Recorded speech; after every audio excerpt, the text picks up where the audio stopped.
Et c'est parti! Bienvenue à la 87e édition du Bol d'Or, l'une des courses d'endurance moto les plus légendaires du monde. Depuis près d'un siècle, des pilotes et leurs teams, venus des quatre coins du globe, se lancent dans cette épreuve mythique, repoussant leurs limites, défiant le temps et la mécanique pour inscrire leur nom dans l'histoire. Une course de 24 heures sans répit où la moindre erreur peut coûter cher, mais où chaque seconde compte pour la victoire. En parallèle, d'autres courses se sont déroulées, comme le Bol d'Or classique ou le Bol d'Argent. Le circuit Paul Ricard a de nouveau vibré en ce mois de septembre, non seulement au rythme des moteurs, mais aussi autour d'une ambiance festive dans le village avec les différents exposants et les passionnés.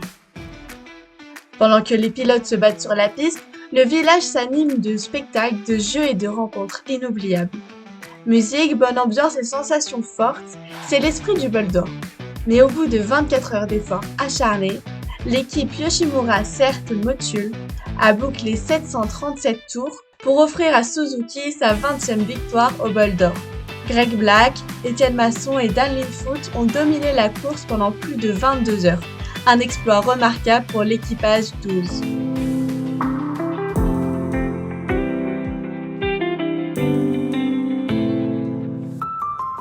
Alors, Suzuki est une marque japonaise qui existe depuis un paquet d'années, qui développe des motos de qualité. On a une gamme sportive, on a une gamme trail, une gamme routière, donc il y a moyen de trouver toutes les motos qu'on souhaite.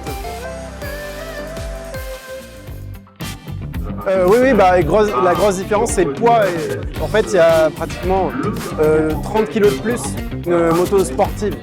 Et aussi, c'est une moto qui a une géométrie différente, qui est plutôt faite pour le voyage, donc très confortable. Donc qui dit confort, dit pas sport. Donc ouais, c'est très différent à piloter. Je savais qu'avec Alex Sarabérouz, on allait être les deux plus rapides. Et très vite, en fait, j'ai vu au chrono qu'on avait un excellent rythme. Donc il vaut mieux que je reste derrière lui, que j'assure et que je trouve le bon moment pour passer. J'ai attendu le dernier tour. Et dans le dernier tour, je l'ai attaqué à l'endroit où je voulais, mais lui, il a pu me réattaquer après dans le dernier virage.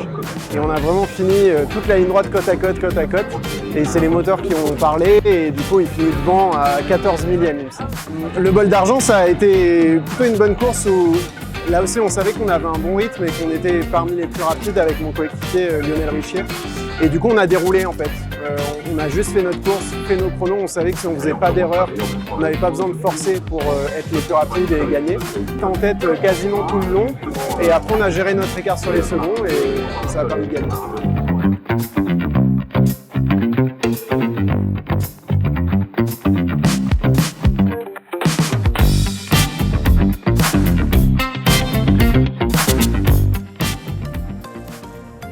Dur, difficile, mais ça s'est très bien passé dans l'ensemble, on s'est régalé avec l'équipe et on avait des élèves qui nous faisaient la mécanique, donc du coup on a pu faire l'arrivée pour eux, donc c'était vraiment super sympa. Ouais, alors mardi aux essais j'ai eu une percussion, du coup j'ai eu 2 côtes cassées, on est tombé pendant la course, on a eu plein de pannes et moment marquant c'est de partager ça avec des lycéens, c'est la plus belle chose qu'on puisse faire au Bol d'Or. Et en endurance, on savoure toujours une victoire, c'est toujours particulier parce que bon, comme Enzo l'a dit, on a eu une saison compliquée et en endurance, il y a toujours des hauts et des bas. Et dès qu'il y a des hauts, souvent on oublie les bas parce que c'est ce qu'on va retenir et franchement, top du top. Non, voilà, je suis super content, je savais que l'équipe elle avait le potentiel pour gagner. Voilà, on loupe un peu les podiums et là ça fait plaisir de finir sur une bonne note et voilà, c'est cool.